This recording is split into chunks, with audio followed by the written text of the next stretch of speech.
Hindenburg को notice देकर फंसी सेबी और अडानी वाले मामले में हिंडनबर्ग ने जो रिपोर्ट दी थी और उस रिपोर्ट के बाद भारी हंगामा हुआ था। सुप्रीम कोर्ट ने सेबी को जांच करने का जिम्मा दिया था और उसके लिए एक निर्धारित समय तय किया था, लेकिन जैसा होता है वैसा ही हुआ। अडानी के खिलाफ कोई जांच किसी लेवल तक नहीं पहुंच पाई। सुप्रीम कोर्ट में भी जो सरकार ने अपना पक्ष रखा, सेबी में जो सुप्रीम कोर्ट के खुद के जो टीम बनाई गई थी उसने जांच की और जांच करने के बाद भी अडानी के खिलाफ कोई उन्होंने आधी अधूरी रिपोर्ट पेश की कि हमने अभी तक इसके विदेशी मामलों की जांच नहीं की है और अभी हम इसके बारे में कुछ कह नहीं सकते हैं, और एक क्लीन चिट भी देने का काम जो सुप्रीम कोर्ट ने वो जो कमेटी बनाई थी उसने आधी अधूरी रिपोर्ट दे दी थी। ये मामला पिछले 1 साल से दबा हुआ था, लेकिन इस मामले को फिर से एक आग सुलगाने का या भड़काने का काम खुद सेबी ने ही कर दिया। सेबी ने हिंडनबर्ग को नोटिस भेजा था और उस नोटिस में हिंडनबर्ग से जवाब मांगे थे कि जो बातें उन्होंने कही थी उसके बारे में वो अपना जवाब प्रस्तुत करें। अब हिंडनबर्ग ने जो जवाब प्रस्तुत किया है उसमें कोटक महिंद्रा बैंक की संलिप्तता का स्पष्ट प्रमाण देते हुए उसने ये बता दिया है कि विदेशों से बहुत सारा पैसा आया है। शॉर्ट सेलिंग का काम अडानी और कोटक महिंद्रा ने मिलकर किया है और इसमें विदेशी पूंजी का भी इस्तेमाल गलत तरीके से हुआ है। अब इसकी जो रिपोर्ट मतलब हिंडनबर्ग ने अपना जवाब दिया है वो सेबी के गले में एक फांसी के फंदे की तरह हो गई है। सरकार को भी अब जवाब देने में मुश्किल होगी और अडानी समूह को भी जवाब देने में मुश्किल होगी। हिंडनबर्ग ने ये भी कह दिया है कि उसका भारत से सीधा कोई लेना देना नहीं है, लेकिन फिर भी सेबी ने जो नोटिस भेजा था वो ये बात कह के कि हम भारत की सेबी को कोई जवाब देने के लिए वो नहीं है, मतलब कानूनी रूप से मजबूर नहीं है, लेकिन उसने भी बदमाशी करते हुए वो नोटिस का जवाब फिर से बिंदुवार दे के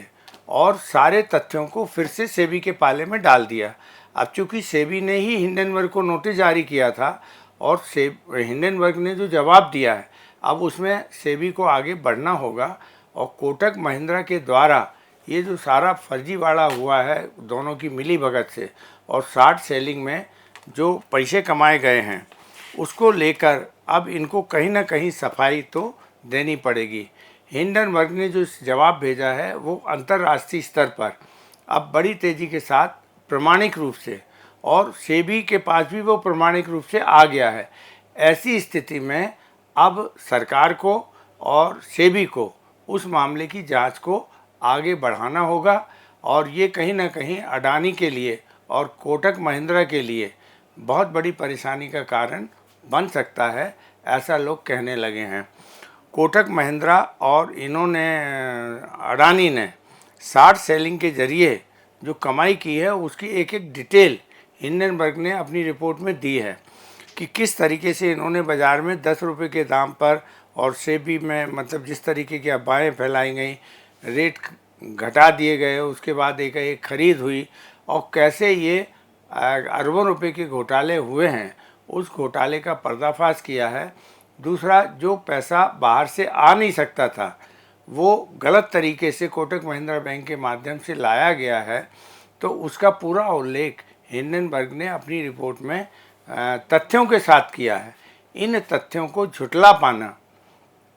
अब भारत सरकार के लिए और सेबी के लिए संभव नहीं होगा।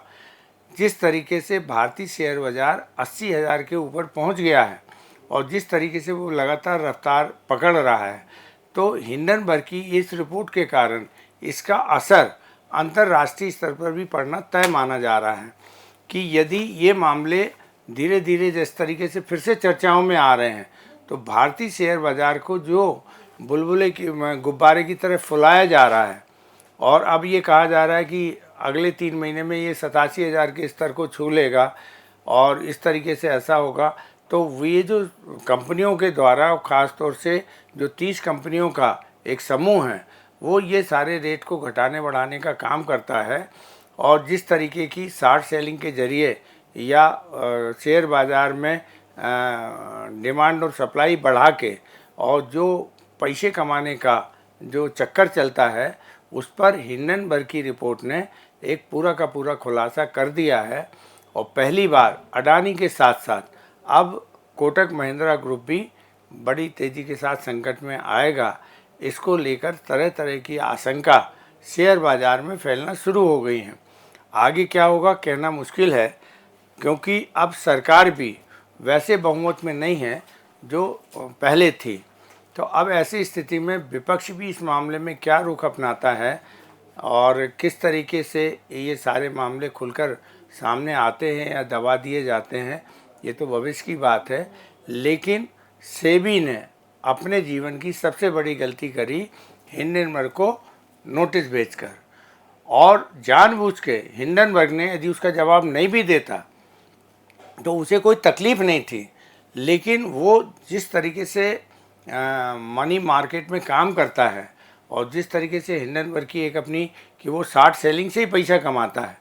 तो उसने पैसे कमाने का एक नया माध्यम भारत में भी कहीं ना कहीं खोज रखा होगा। तो उसने जानबूझकर सेबी के नोटिस का जवाब दिया है, और नोटिस का जवाब देने के बाद फिर उसने अपने अनुकूल जो परिस्थितियां बताई हैं, उससे निश्चित रूप से अडानी समूह, भारत सरकार, वित्त मंत्रालय और सुरक्षा जो एजेंसियां हैं और जो नियामक आयोग है शेयर बाज़ार का, सेबी, इनके लिए कहीं ना कहीं आगे चलकर मुसीबत बढ़ेंगी। और इनकी अडानी और सेबी के बीच में जो मिली भगत है वो भी कहीं ना कहीं उजागर होने का खतरा बढ़ गया है। चूँकि सेबी ने खुद उसको हवा दी है, तो अब उसको हवा को रोक पाएंगे, उसको आगे बढ़ा पाएंगे, या हिंडनबर्ग जो है वो आक्रामक होगा, या अडानी समूह से जो लोग प्रतिस्पर्धा रखते हैं वो लोग हिंडनबर्ग के पीछे छुपे हुए हैं। तो अब ये पूरी दुनिया में पूंजीपतियों का एक अलग प्रतिस्पर्धा चलती रहती है और एक दूसरे को बनाने और गिराने के काम में ये लोग लगे रहते हैं। लेकिन अब हिंडनबर्ग के कारण भारतीय शेयर बाज़ार में एक किस्म की दहशत फैलने शुरू हो गई है कि यदि ये मामला फिर से उठ है और शेयर बाज़ार बड़ी तेज़ी के साथ अभी तक बढ़ रहा था, और यदि ऐसा कोई घपला घोटाला आया तो ये 80,000 का मार्केट 60,000 में आते हुए भी देर नहीं लगेगी। तो शेयर बाज़ार में रिस्क और तेज़ी के साथ बढ़ रही है और निवेशक घबरा रहे हैं कि कहीं ये फुग्गा फूट ना जाए, और यदि फुग्गा फूटा तो इसकी हालत कहीं हर्षद मेहता कांड की तरह ना हो जाए। क्योंकि जो शेयर बाज़ार की तेज़ी है वो पूरी दुनिया को आश्चर्यचकित कर रही कि भारतीय शेयर बाज़ार में इतनी ग्रोथ कैसे हो रही है। उसका कोई कारण नहीं है, केवल इस बात को कि 140 करोड़ की भारत के पास आबादी है, भारत की क्रय शक्ति दुनिया भर के देशों में सबसे ज़्यादा है, और भारत में ही अगला जो भी आर्थिक इकोनॉमी में विकास होगा वो भारत उसमें अग्रणी रहेगा।